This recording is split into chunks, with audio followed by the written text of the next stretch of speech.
The survey is the most comprehensive of its kind ever undertaken in this country. It began as An Taisce's contribution to Galway's 1984 quincentennial celebrations and took slightly more than a year to complete.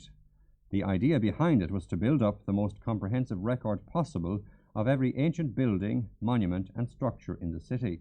And to do this, it sent a team of young archaeologists and photographers into action. Between them, they came back with over 2,000 photographs and a wealth of information which is now being bound and put into book form.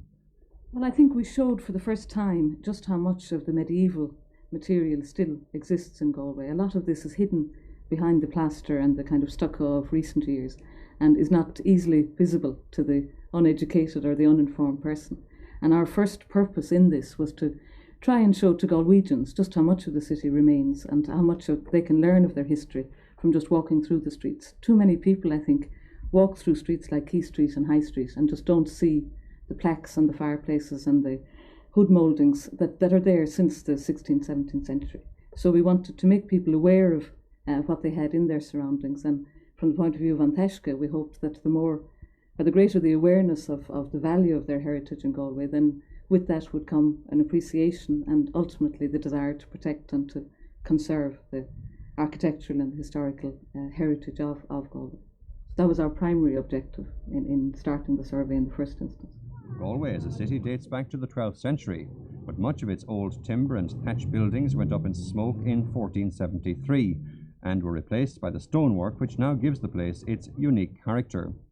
The survey has recorded in pictures and sketches virtually every aspect of medieval Galway and is, according to An Taisce, an invaluable record.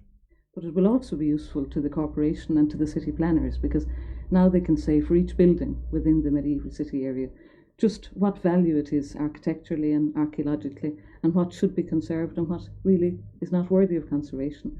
And we hope that in the long run this will allow, if you like, sensitive and informed development of the city, which is ultimately for the betterment of the city and for the betterment of tourism and all kinds of other aspects of Galway in the future.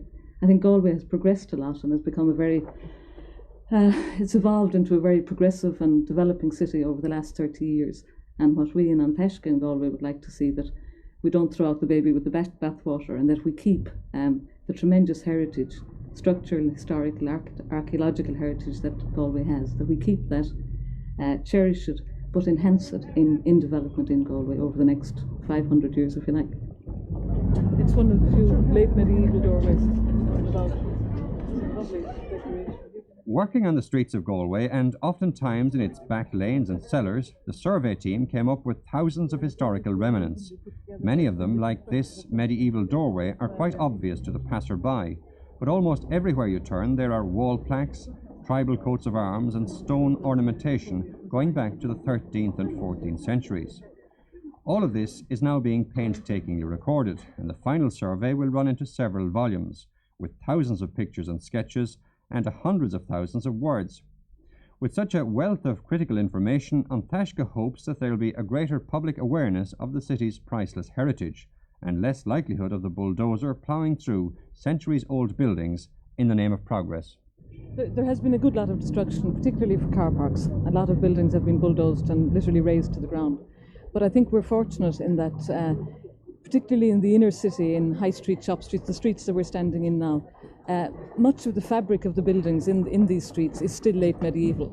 There may have been a lot of alterations inside, but the actual structure of the building is late medieval.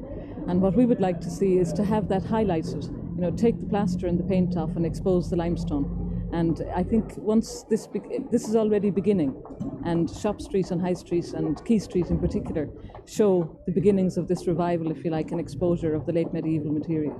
And once it continues, then I think people will begin to realise just how much is left in these streets.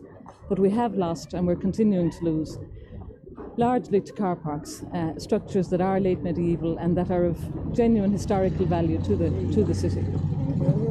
Can you see a medieval Galway ever being recreated, or is that something you would like to see happening? I think we have a medieval Galway. What we want to do is expose it, and there is enough of it left. Everybody looks at Lynch's Castle, and we're fortunate that is a wonderful example of a really highly decorated late medieval tower house. But we have lots of examples of less important houses, which, if exposed and pointed, would show just how much of late medieval Galway exists. It's not a question of, it's a question really of making people aware of what we have, exposing it, and then showing that medieval Galway is alive and well in the 20th century.